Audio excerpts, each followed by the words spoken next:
अस्सलाम वालेकुम। आप लोग सोचते होंगे ना कि नरेंद्र मोदी की तरह कोई दूसरा है इस कायनात में कि नहीं।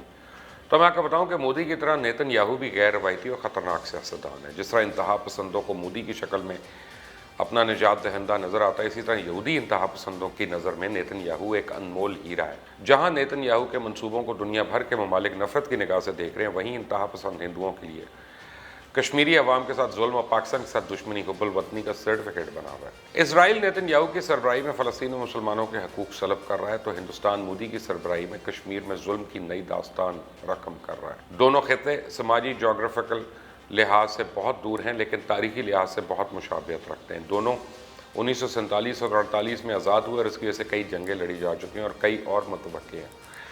दोनों न सिर्फ मुसलमानों के लिए इंतहाई तकलीफ दें हैं, बल्कि आलमी अमन के लिए भी बहुत बड़ा ख़तरा है।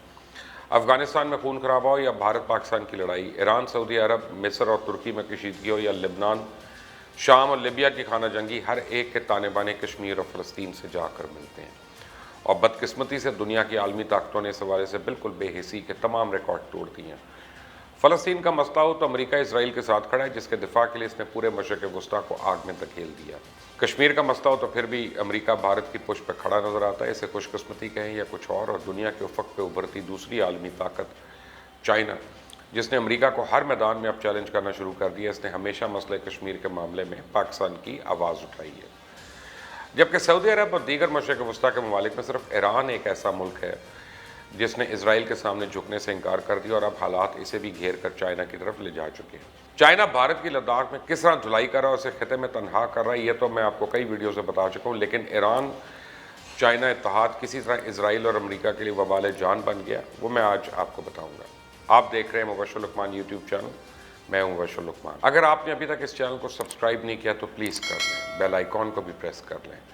इस वक्त पूरी दुनिया दो ग्रुप्स में तकसीम हो चुकी है। लोग पूछ रहे हैं क्या अमेरिका और चाइना की कोल्ड वॉर शुरू हो चुकी है, जबकि हकीकत यह है कि इस वक्त वेस्ट एशिया, साउथ चाइना सी में खामोश आलमी जंग जारी है। जबकि चाइना, अमेरिका और यूरोप में इस आलमी जंग की को मुआशी और टेक्नोलॉजी के फ्रंट पर लड़ रहा है और हर रोज़ अमेरिका से चीखों की आवाज़ आती है। कभी टेक्नोलॉजी की चोरी का इल्ज़ाम लगाया जाता है तो कभी तजारती पाबंदियाँ।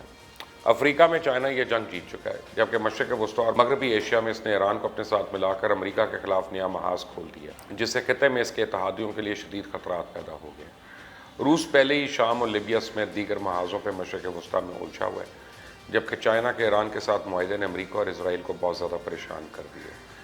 जहाँ ये डूबते हुए ईरान को एक बहुत बड़ा सहारा है, तो दूसरी तरफ चाइना सिर्फ ईरान से मुआहदा करने की वजह से इस खित्ते में अपना असर रसूख बढ़ाने में कामयाब हो सकता है। इसराइल, सऊदी अरेबिया और अमेरिका कई दहाइयों से ईरान को रोकने की कोशिश कर रहे हैं, लेकिन अकेले ईरान ने हर मुल्क की नाक में दम किया हुआ है। पहले ये सऊदी अरब, इसराइल और अमेरिका बामुकाबला ईरान था, अब सऊदी अरब, इसराइल, अमेरिका बामुकाबला ईरान, चाइना बन चुका है, जिसकी वजह से मशरक़ वस्ता एक फिर बड़े तनाज़े का शिकार होने जा रहा है।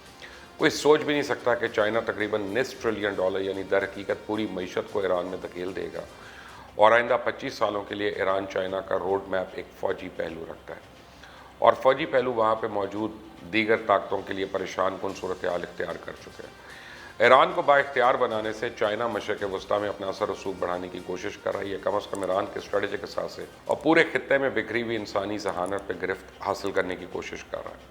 चाइना ईरानी तेल और दीगर हाइड्रोकार्बन के साथ साथ नकलो हमल और मैन्युफैक्चरिंग के बुनियादी ढांचे पे भी सरमायाकारी करने जा रहा है। लेकिन परेशानी की असल वजह यह है कि ईरान में रशिया और चाइनीज़ फ़ौजी इंफ्रास्ट्रक्चर की गहरी जड़ें हैं। इलेक्ट्रॉनिक वॉरफेयर की सलाहियतें, cyber warfare, missile, air defence system और जैमर्स सभी एक दूसरे के मुकाबले के हैं और ये इस इलाके के दो सबसे बड़े खिलाड़ी इसराइल और सऊदी अरब के लिए एक बहुत बड़ा स्ट्रेटजिक खतरा है। ईरानी अहदेदारों के मुताबिक रूसी हवाई जैमिंग सिस्टम में एक चाबहार में कायम किया जाएगा और वो मुत्तहिदा अरब इमारात और सऊदी अरेबिया के फ़िज़ाई दिफा को मुकम्मल तौर पर गैर फ़ाल करने की सलाहियत रखता है और ये इस हद तक है कि ईरान की तरफ से मिसाइल या ड्रोन हमले की सूरत में उन्हें सिर्फ 2 मिनट पहले वार्निंग मिल सकेगी और इस वक्त तक बड़ी देर हो चुकी होगी।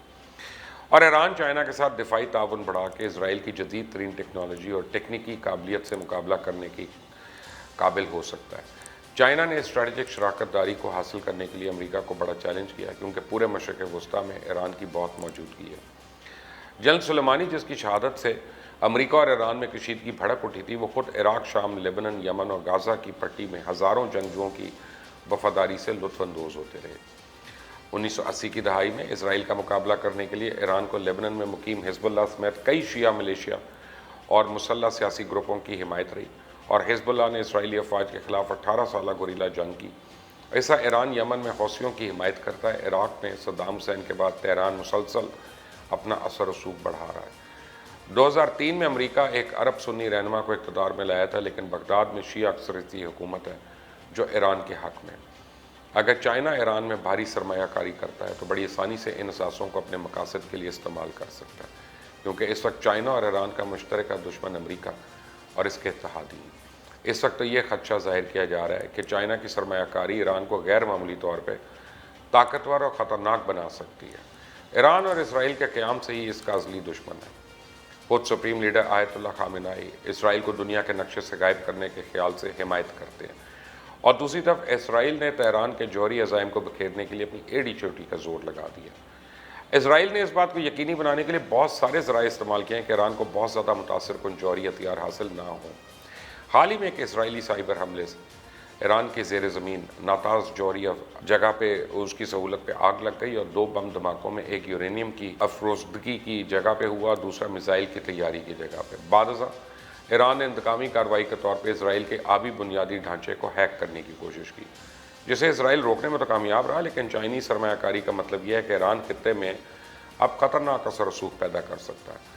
Iran cyber war, satellite technology اور بنیادی دفاعی صلاحیتوں کے لحاظ سے اپنی صلاحیت اور کوششوں کو تیز کر سکتا ہے۔ جوہری ہتھیار حاصل کرنے اور اسرائیل کے خاتمے کے علاوہ ایران کا ایک طویل تنازع سعودی عربیہ سے چلتا آ رہا ہے۔ فرقہ وارانہ اختلافات کے شکار دونوں ممالک مشرق وسطیٰ میں اپنے اختیارات کو توسیع دینے کی جنگ لڑ رہے ہیں۔ شام، بحرین اور یمن میں اثر رسوخ کے لیے ایران اور سعودی عرب سے مقابلہ کرتا ہے، اور زیادہ تر طاقتور ایران سعودی عربیہ کے لیے ایک بڑا اسٹریٹجک خطرہ ہو سکتا ہے۔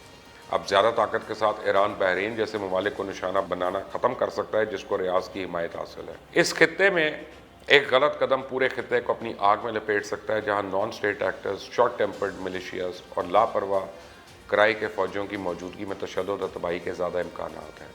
اسرائیل اور سعودی عربیہ کے ساتھ مضبوط تعلقات کی وجہ سے چائنا کی حمایت یافتہ ایران اگر کوئی سنگین غلطی کرتا ہے تو امریکہ براہ راست اس لڑائی میں کود پڑے گا۔ چائنا کا مخالف ہندوستان چابہار بندرگاہ سمیت ایران میں گہرے مفادات رکھتا تھا۔ چائنا نے تنازع کے میدان کو بہت وسیع کر دیا اور بھارت کو اس کے ہمسایہ ممالک سمیت ہر جگہ پہ ضرب لگا رہا ہے، یہاں تک کہ بھارت کے افغانستان میں مفادات بھی ایران اور پاکستان کی مدد سے لپیٹا جا رہا ہے، جبکہ امریکہ بھارت کی حمایت کا اعلان کر چکا اور اس کے افغانستان میں وسیع مفادات ہیں، جس میں وہ بری طرح پھنس چکا ہے۔ اس وقت معاملات بڑی تیزی اور خاموشی کے ساتھ بڑے تنازع کی طرف گامزن ہیں۔ چائنا ایران کی پشت پناہی اور مدد کر کے اس خطے میں امریکہ کے مفادات کو ناقابل یقین نقصان پہنچا سکتا ہے، جو اس خطے کو غیر معمولی تباہی کے دہانے پہ لے جائیں گے۔